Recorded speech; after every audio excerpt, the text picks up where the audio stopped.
अस्सलाम वालेकुम व्यूअर्स, कैसे हो आप सब। उम्मीद है सब खैरियत से होंगे। तो दोस्तों, आज सर्दियों की सौगात बेसन के हलवे की रेसिपी मैं आपके साथ शेयर कर रही हूँ। ये इतने मज़े का और इतने यूनिक तरीके से तैयार होगा और झटपट तैयार होगा। लो बजट ये हलवा है, तो मैंने भी सोचा है कि आपके साथ इसकी तमाम टिप्स एंड ट्रिक्स शेयर करूँ, जिसको आप फॉलो करते हुए एक परफेक्ट सी रेसिपी बना के अपनी दावतों में इसका इत्माम करें और घर वालों को खिलाएँ और सर्दी का लुत्फ़ उठाएँ। तो बढ़ते हैं रेसिपी की तरफ। लेकिन अगर इससे पहले आपने मेरे चैनल को सब्सक्राइब नहीं किया तो प्लीज़ कर दें और बेल आइकन प्रेस कर दें। सबसे पहले मैंने एक पैन में एक प्याली भर के इस तरह बेसन की ली है। बेसन आपने खरीदते वक्त ये ध्यान रखना है कि ये मिलावट से पाक हो और ताज़ा बेसन हो। ताज़ा बेसन और खालिस की ये पहचान है कि इसमें चने की खुशबू आएगी, जैसे पिसे हुए चने की खुशबू आती है। थोड़ा सा कलर इसका डार्क होगा। अगर ये दोनों चीज़ें नहीं हैं तो समझ लें आपका बेसन परफेक्ट नहीं है।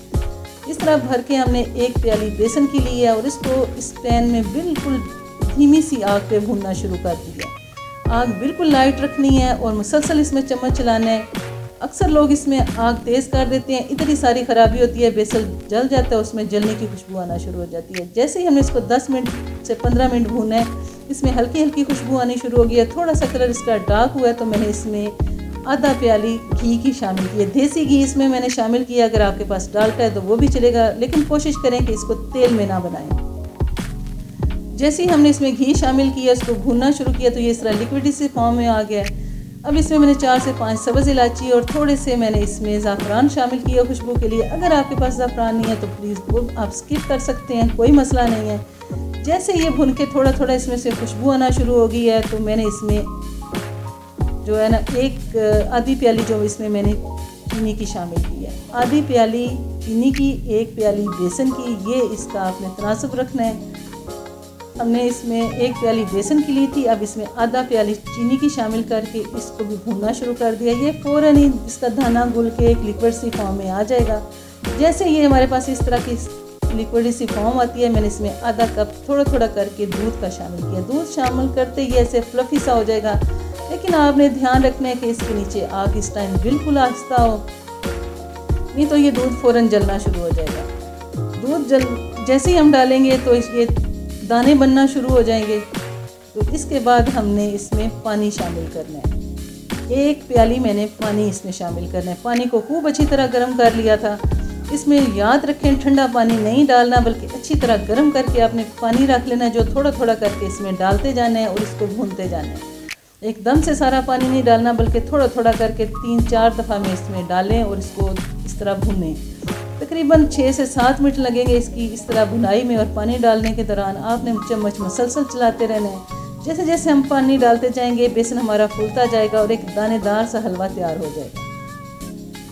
इसको 1-2 मिनट भूनने के लिए हमने रख दिया है। अब हमने इसका तड़का तैयार करना है। जी, तड़का हमने ज़ीरे का नहीं बल्कि ड्राई फ्रूट का तैयार करना है। इस तरह आधा कप मैंने देसी घी लिया है, उसमें जो अवेलेबल है मेरे पास ड्राई फ्रूट वो शामिल किए और उनको अच्छी तरह कड़कड़ा लिया। जैसे इनमें से खुशबू आना शुरू हो जाएगी ड्राई फ्रूट्स की और ये कड़क से जाएंगे तो मैंने इसमें को हलवे में ऐड कर दिया।